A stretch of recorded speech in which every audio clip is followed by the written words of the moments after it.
Hello friend, welcome back to my channel Pritikona short ভিডিওতে তোমাদের সবাইকে স্বাগত। আর একটা নতুন ভিডিও নিয়ে তোমাদের সামনে চলে এসেছি। আজকের ভিডিও আম মাখা। তো আম মাখা বানাবো। গাছ থেকে দুটো আম পেড়ে নিয়ে এসেছি। দেখো কি নিয়ে বসেছি আম মাখা বানাবো বলে। হলুদ, নুন, লঙ্কা গুঁড়ি, আম, ছুরি, জলের বোতল আর একটা পাত্র, যেটার মধ্যে আমটা ভালো করে ধুয়ে নেব। তো চলো, গাছ থেকে আমটা পেড়ে নিয়ে এসেছি। আঠায় ভরা আছে, তাই আমটাকে ভালো করে প্রথমে ধুয়ে নেব। দুটো আম নিয়েছি, দুটো আমকে ভালো করে ধুয়ে নেব। ধুয়ে এই প্লেটটার মধ্যে একটা একটা করে রেখে দেব। আঠা আছে, গাছ থেকে সবে পেড়ে নিয়ে এসেছি, তো তাই ভালো করে প্রথমে ধুয়ে নিয়েছি।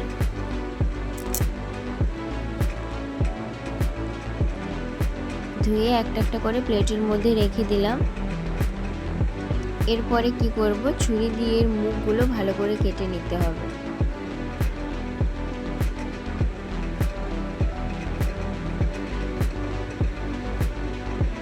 আমগুলো না পাকার সময় হয়ে এসছে, তাই আঁঠি হয়ে গেছে, তাই কাটতে একটু সমস্যা হচ্ছে। দেখো শক্ত হয়ে গেছে, আমি আঁঠি হয়ে গেছে, কাটলেই বুঝতে পারবে আমের রঙটা কেমন হয়েছে। এই দেখো লাল হয়ে গেছে পুরো আমের ভেতরে, পাকার টাইম হয়ে গেছে, তাই কাটতে একটু সমস্যা হচ্ছে। এইভাবে দুটো আমের মুখ প্রথমে কেটে ফেলে দেব। আঠা আছে তো তাই একটু বেশি করে ফেলে দিলেও কোনো সমস্যা নেই, সবে গাছ থেকে পেড়ে আনা হয়েছে তো তাই। তারপরে কেটে নেওয়ার পরে পুরো আমটা ছাল সমেত এর ওপরে কেটে নেব ছুরি দিয়ে ছাল থাকাকালীন এইভাবে আমের ওপরে দাগ করে দেব।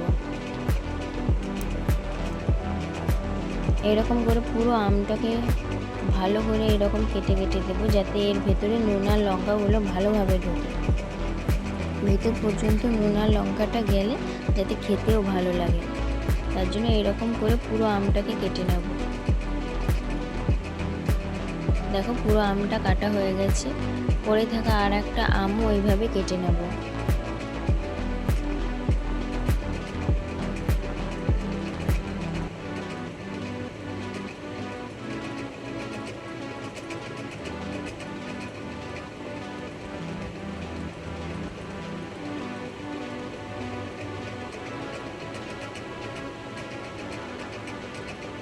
এইভাবে দুটো আম কাটা হয়ে গেছে। দেখো এইভাবে এর ওপরে আরও এই লম্বালম্বিভাবে কেটেছি, তোমরা আড়াআড়িভাবেও কেটে নিতে পারো এর উপরে, তাহলে আরও ভালোভাবে ঢুকে যাবে। এরপরে একটা প্লেটের মধ্যে নুন নিয়ে নিচ্ছি। আমগুলো প্রচুর টক, তাই একটু নুনের পরিমাণটা বেশি নিয়েছি, 4 চামচ নুন নিয়েছি। এরপরে নিয়ে নেব লঙ্কার গুঁড়ি, লঙ্কা গুঁড়িটা নিয়ে নেব 2 চামচ, দিয়ে ভালো করে এই দুটো উপকরণ মিশিয়ে নেব। এইভাবে ভালো করে মিশিয়ে নেবে, তাহলে যখন এর ওপরে আমটা দেবে ভালোভাবেই আমের ভেতরে ঢুকে যাবে।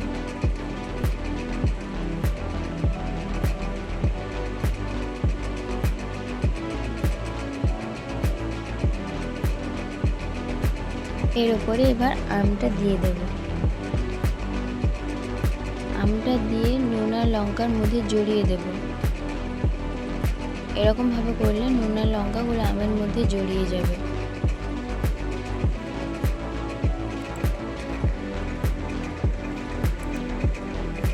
তোমরা ভালোভাবে এইভাবে করে নেবে, যাতে ভালো করে পুরো আমটার মধ্যে নুন আর লঙ্কাগুলো জড়িয়ে যায়।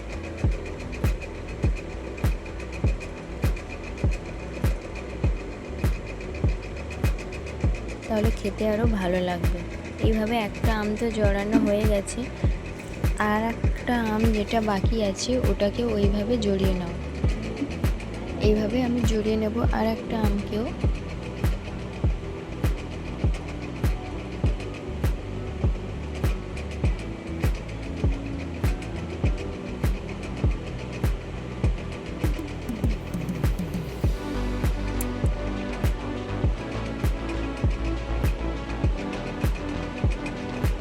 দুটো আম দেখো কি সুন্দর হয়ে গেছে। নুন লঙ্কাগুলো জড়িয়ে দেখতেও খুব ভালো লাগছে, জিভেও জল চলে আসছে। আম মাখাটা দেখেই খেতে ইচ্ছে করছে। এরপর আম মাখা হয়ে যাওয়ার পরে এটাকে কিছুক্ষণ রোদে দিয়ে দেবো, নাহলে ভেতর পর্যন্ত নুন আর লঙ্কাগুলো যাবে না। তাই আম মাখা হয়ে যেতে নিয়ে আমি ছাদে চলে এসেছি। ছাদে এসে এটাকে কিছুক্ষণ রোদের মধ্যে রেখে দিচ্ছি, যাতে রোদের তাপে নুন আর লঙ্কাগুলো এর মধ্যে ভরে যায়। চলো 10 মিনিট পরে এসে দেখছি। এরপর দেখো আমি কিছুক্ষণ পরে এসে দেখি আমের উপর দেখেছো না শুকনো শুকনো হয়ে গেছে। এই পাশটা রোদে নুন আর লঙ্কাগুলো ঢুকে গেছে। এরপর খাওয়া দাওয়া সেরে এসে তারপরে দেখব। 6 hours later. খাওয়া দাওয়া সেরে ঘুম থেকে উঠেই চলে এসেছি। দেখো আমগুলোকে দেখতে, রোদের মধ্যে কালারটাই দেখো কেমন চেঞ্জ হয়ে গেছে। পুরো আমের কালারটাই চেঞ্জ হয়ে গেছে, আর নুন আর লঙ্কাগুলো যে ভিতর পর্যন্ত ঢুকে গেছে সেটা তোমরা দেখেই বুঝতে পারছো। এই দেখো আকাশে পুরো রোদও চলে গেছে, সূর্য ডোবার টাইম হয়ে এসছে। পুরো রোদটা আমের মধ্যে লেগেছে। তারপরে এসে চেক করছি। এখন তো শুধু টেস্ট করে দেখার পালা কেমন হয়েছে। এই দেখো ভালো করে দেখাচ্ছি আমগুলোর মধ্যে কীরকমভাবে ঢুকেছে, তোমরা দেখেই বুঝতে পারছো। মশলাগুলো পুরো ভেতর পর্যন্ত চলে গেছে, এবার খেতে আরও ভালো লাগবে। তো চলো প্রথমে টেস্ট করে দেখি, তারপর বলছি তোমাদেরকে কেমন খেতে হয়েছে। তো টেস্ট করব বলে সেই ছুরিটা নিয়ে চলে এসেছি, ওটা দিয়ে কেটে নেব। ওটা দিয়ে কেটে তারপর খেয়ে দিয়ে তোমাদের বলছি। তোমরা আগে যদি খেয়ে থাকো তাহলে অবশ্যই কমেন্ট করে জানিও যে তোমাদের খেতে কেমন লাগে। যদি না খেয়ে থাকো তোমরা বাড়িতে একবার ট্রাই করে এরকম দেখতে পারো, খেতে কিন্তু দারুণ লাগে। তোমাদেরকে দেখানো হয়নি, আমি ওই লম্বি কাটারভাবে পরে আড়াআড়িভাবে কেটে নিয়েছিলাম। আমটা নিশ্চয়ই দেখেই বুঝতে পারছো, যাতে আরও ভালো করে নুন আর লঙ্কাগুলোর ভেতর পর্যন্ত চলে যায়। এর মধ্যে আরও একটা উপকরণ দিতে পারো, আমি স্কিপ করে দিয়েছি, নুন আর লঙ্কার গুঁড়ি দিয়েছি। তোমরা এর মধ্যে চাইলে সর্ষে ভেজে গুঁড়ো করে দিতে পারো। যখন নুন আর লঙ্কাগুলো একসঙ্গে মিক্সড করেছিলাম তখনই সর্ষে ভেজে গুঁড়ো করে দিয়ে ওর সঙ্গে মিশিয়ে দিতে পারো, তাহলে টেস্টটা আরও ভালো লাগবে। এভাবে তো আমার এমনিতেই ভালো লাগছে। তোমাদের কেমন লাগলো ভিডিওটা অবশ্যই কমেন্ট করে জানিও। তোমরা বাড়িতেও একবার ট্রাই করে দেখতে পারো। ট্রাই করার পরে আমাকে কমেন্টে অবশ্যই জানিও আমার ভিডিওটা কেমন হয়েছে সেটাও জানিও। পরের ভিডিওর জন্য কমেন্ট করো। আজকের ভিডিও এই পর্যন্ত। টাটা, সবাই ভালো থেকো, সুস্থ থেকো, নিজেদের খেয়াল রেখো।